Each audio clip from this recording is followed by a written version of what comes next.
सुल्तानपुर गांव में जहां बिरजू नाम का व्यक्ति अपनी पत्नी विमला के साथ रहता था। बिरजू के माता पिता उसके बचपन में ही गुजर गए थे, इसलिए जैसे तैसे करके उसकी शादी एक विमला नाम की पढ़ी लिखी लड़की से हुई। बचपन से ही बिरजू का जीवन बहुत ही कठिनाई भरा और गरीबी में रहा, जिसके कारण उसने अपनी पढ़ाई लिखाई नहीं की और वह एक अनपढ़ ही रहा।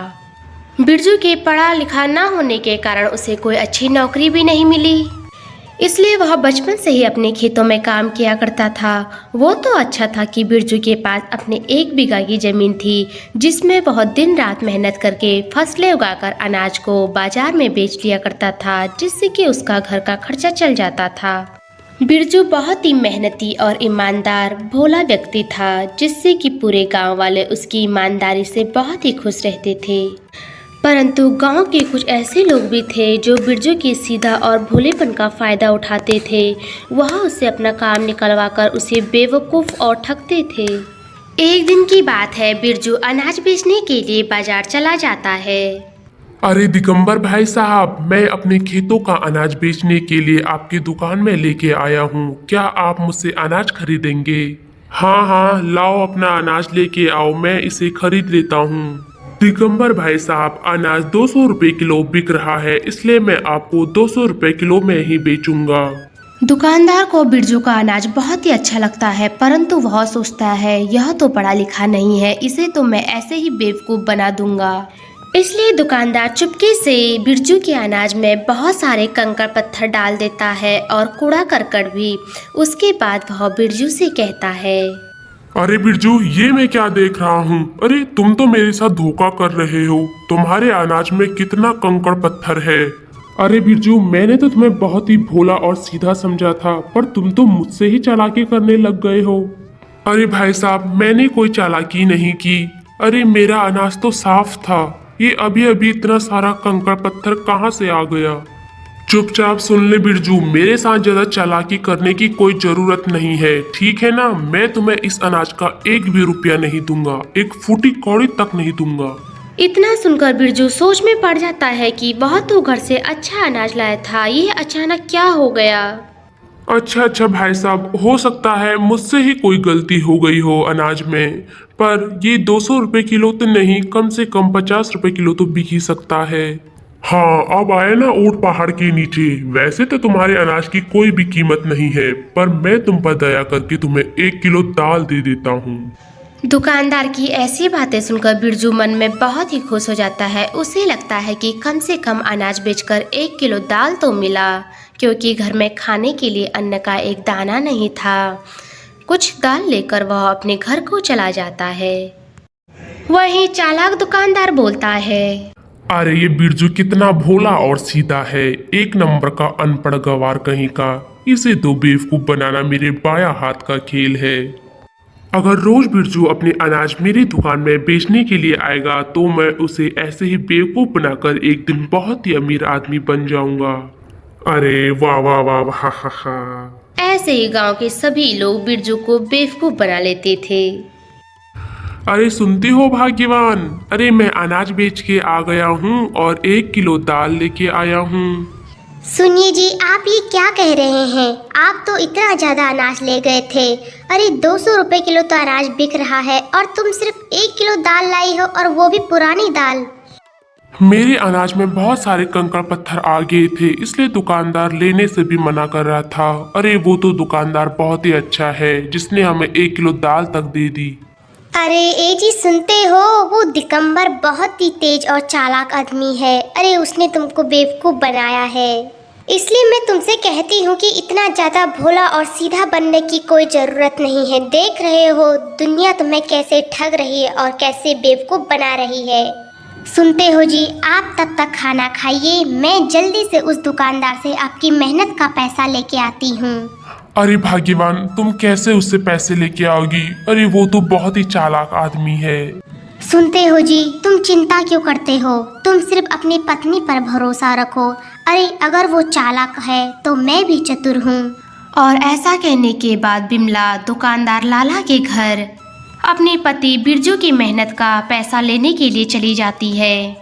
बिरजू की पत्नी विमला बहुत ही पढ़ी लिखी, बुद्धिमान और चतुर औरत थी। विमला इतनी बुद्धिमान और चतुर औरत थी कि वह हमेशा अपने पति के हक के लिए लड़ती थी और उसका हमेशा साथ देती थी। दिगंबर से पैसे लेने के बाद विमला अपने घर पर चली आती है। अपनी मेहनत का पैसा अपनी पत्नी के हाथों में देखकर बिरजू बहुत ही खुश होता है और अपनी पत्नी से धन्यवाद कहता है कि वह उसकी जीवन में एक लक्ष्मी की तरह आई है। भले ही बिरजू बहुत ही गरीब और भोला था, पर उसकी पत्नी उसके साथ बहुत ही खुश थी। बिरजू और विमला की एक बेटी भी थी जिसका नाम सरला था। सरला अब 16 वर्ष की हो चुकी थी। भले ही बिरजू ने अपनी गरीबी के कारण अपनी पढ़ाई न की हो, परंतु वह अपनी बेटी को एक अच्छे स्कूल में पढ़ा रहा था। वह चाहता था कि उसकी बेटी पढ़ लिख कर एक अच्छी नौकरी पर लग जाए। वहीं उसी गांव में मनोहर नाम का एक अमीर साहूकार रहता था। एक दिन की बात है, मनोहर साहूकार ने बिरजू को अपने घर पर आने के लिए कहा। अरे साहूकार जी, यूं अचानक आपने मुझे अपने घर पर बुलवाया, क्या कोई जरूरी काम था क्या? अरे हाँ बिरजू, जब जरूरी काम था तभी तो तुम्हें अपने घर बुलवाया। अरे वरना तुम गरीब लोगों को कौन बुलवा रहा है? मेरी बात चुपचाप से सुनो बिरजू। अरे तुम्हारे पिताजी ने मुझसे तुम्हारे नामकरण के लिए 10,000 रुपये लिए थे। अरे मुझे पैसा वापस करना पड़ेगा करके तो तुम्हारे दोनों माता पिता मर गए। अरे अब वो पैसा कौन देगा? वो पैसा तुम दोगे, और वो भी ब्याज सहित। 10,000 लिए थे ना उस वक्त, अब मुझे 1,00,000 रुपए देना पड़ेगा। साहूकार की ऐसी बातें सुनने के बाद बिरजू एकदम हक्का बक्का रह गया, मानो उसके पैरों नीचे से जमीन खिसक गई हो। साहूकार जी, आप ये क्या कह रहे हो? अरे मेरे पिताजी ने आपसे कब कर्जा लिया है? अरे जिस वक्त तुम 8 साल के थे उसी वक्त तुम्हारे माता पिता गुजर गए थे। अब क्या तुम्हें वो ये बताते कि मैंने कर्जा लिया है करके? अरे बिरजू, मेरे सामने ज्यादा चालाक और चतुर बनने की कोशिश मत करना, वरना मैं पुलिस को बुलवाकर तुमको जेल में डाल दूंगा। बिरजू, मुझे अभी 1,00,000 रुपए चाहिए। अरे अगर तुम्हारे पास अभी 1,00,000 रुपए नहीं है तो तुम्हारे पास एक बहुत बड़ा खेत है, उसे मुझे दे दो। अरे साहूकार साहब, मैं आपको अपना खेत कैसे दे दूं? मेरी रोजी रोटी ही तो मैं उसी से कमाता हूँ। साहूकार साहब, मेरे पास कमाने के लिए और एक कुछ भी नहीं है, सिर्फ एक खेत है जिससे कि मैं अपना घर चलाता हूँ। अरे अगर वह खेत भी नहीं रहेगा तो हम तो भूखे मर जाएंगे और मेरी बेटी को स्कूल भी नहीं पढ़ा पाएंगे। अरे बिरजू, मुझे तुमसे कोई लेना देना नहीं है। तुम्हें मरना है मरो, जो करना है वो करो, पर मुझे मेरे पैसे चाहिए।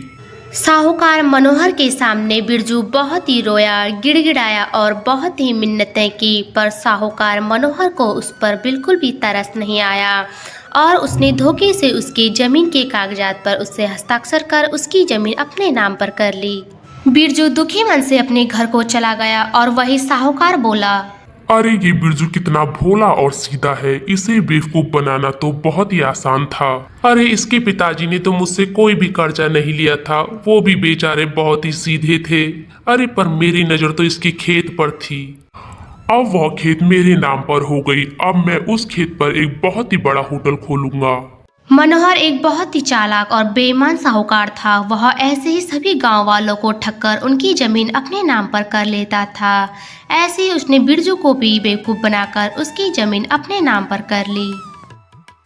हाय हाय भाग्यवान, हम लुट गए, हम बर्बाद हो गए। अरे हमारे पास तो अब हमारी जमीन भी नहीं रही। अरे अब हम भूखे मर जाएंगे। साहूकार मुझसे कह रहा था कि तुम्हारे पिताजी ने मुझसे 10,000 रुपये कर्ज लिए हैं करके, और अब वह ब्याज सहित 1,00,000 रुपये हो गया है। विमला, मैं इतने पैसे नहीं चुका पाया तो साहूकार ने मुझसे मेरी जमीन पर हस्ताक्षर करके मेरी जमीन अपने नाम पर कर दी।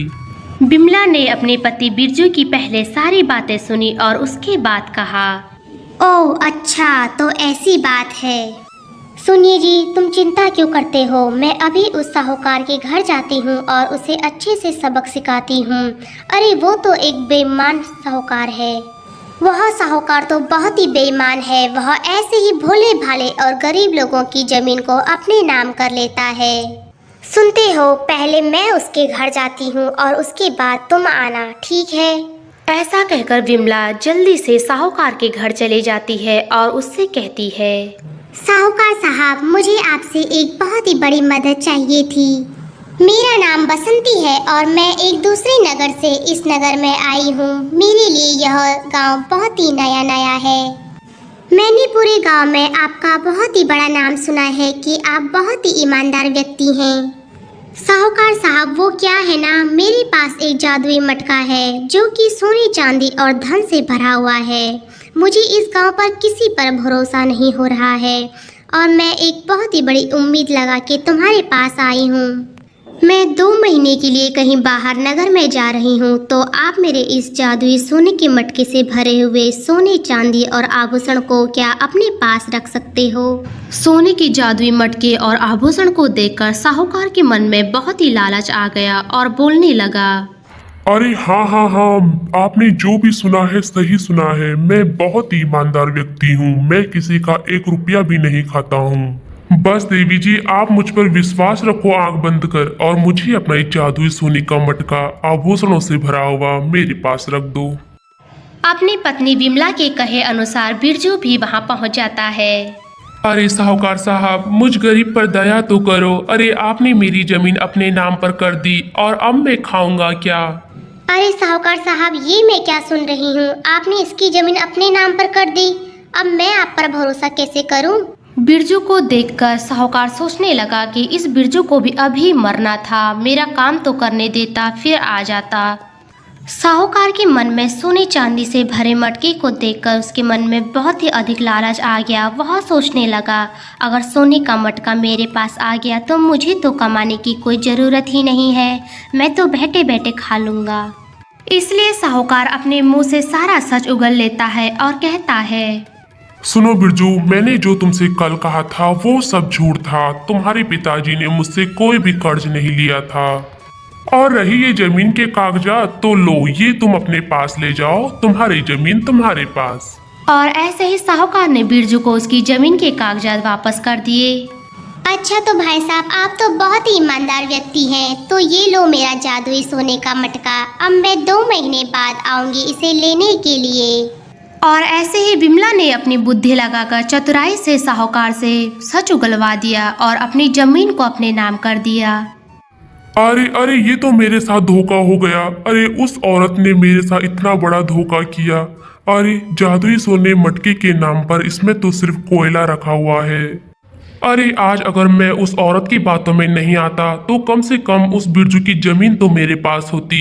अरे अब तो मैं पछता रहा हूँ, ना रही बांस और ना रही बांसुरी।